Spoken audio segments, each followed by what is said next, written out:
Actress நயன்தாராவோட documentary film நெட்ஃப்ளிக்ஸில் வெளியானதுலேருந்து one by ஒன்னாக ஏகப்பட்ட பிரச்சனை அவங்களுக்கு வந்துட்டு தான் இருக்கு.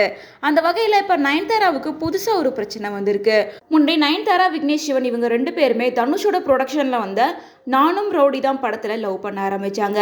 ஸோ அப்போ ஷூட்டிங் ஸ்பாட்டில் நிறைய மெமரபிளான வீடியோஸ்லாம் அவங்களுக்கு இருக்குது அப்படின்னு சொல்லிட்டு நயன்தாரோட மேரேஜ் டாக்குமெண்ட்ரி வீடியோவில் அதெல்லாம் பயன்படுத்தியிருந்தாங்க. வெறும் 3 செகண்ட் காட்சியை பயன்படுத்தியதுக்காக தனுஷ் 10 கோடி ரூபாய் கேட்டு நோட்டீஸ் அனுப்பியிருக்காரு அப்படின்னும் தனுஷை பற்றி சில சர்ச்சைகளான விஷயங்களை நயன்தாரா ஒரு ஸ்டேட்மெண்ட்டை ரிலீஸ் பண்ணியிருந்தாங்க. நயன்தாராவோட இந்த ஸ்டேட்மெண்ட்டை பார்த்ததுக்கு அப்புறமா பல நடிகைகள் நயன்தாராவுக்கு சப்போர்ட்டாக இருந்தாங்க. அதே நேரம் சில பேர் தனுஷ்க்கு ஆதரவாகவும் பேசிட்டு வந்தாங்க. ஸோ இந்த பிரச்சனையெல்லாம் ஒரு பக்கம் நடந்துட்டு இருக்க தனுஷ் கோர்ட்ல போயிட்டு 10 கோடி ரூபாய் நஷ்டீடு கேட்டு மனு தாக்கல் செஞ்சிருந்தாரு. ஸோ அந்த மனுக்கான தீர்ப்பே இன்னும் வராத நிலையில இப்போ நயன்தாராவுக்கு அடுத்தபடியா புதுசா ஒரு பிரச்சனை வந்திருக்கு.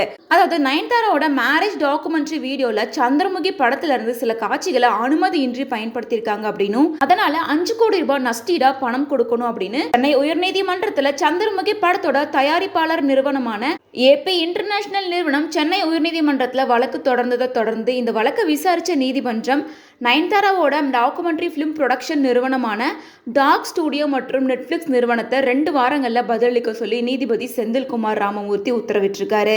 நயன்தாராவுக்கு மேரேஜ் ஆனதுலேருந்து ஒன் பை ஒன்னா அவங்களுக்கு பிரச்சனை வந்துட்டு தான் இருக்கு. நெட்ஃப்ளிக்ஸில் தன்னோட மேரேஜ் டாக்குமெண்ட்ரி ஃபிலிமை 25 கோடி ரூபாய்க்கு சேல் பண்ணியிருந்தாங்க. அதில் 10 கோடி ரூபாய் தனுஷ் நஷ்டீடு கேட்டு வழக்கு பதிவு பண்ணியிருக்காரு. அதே நேரம் இந்த பக்கம் சந்திரமுகி படத்தோட தயாரிப்பு நிறுவனம் 5 கோடி ரூபாய் நஷ்டீடு கேட்டிருக்காங்க. தனுஷ் போட்ட மனுவுக்கு இன்னும் நீதிமன்றத்துல தீர்ப்பு வராத நிலையில அடுத்தபடியா இது புது சர்ச்சையா மாறி இருக்கு.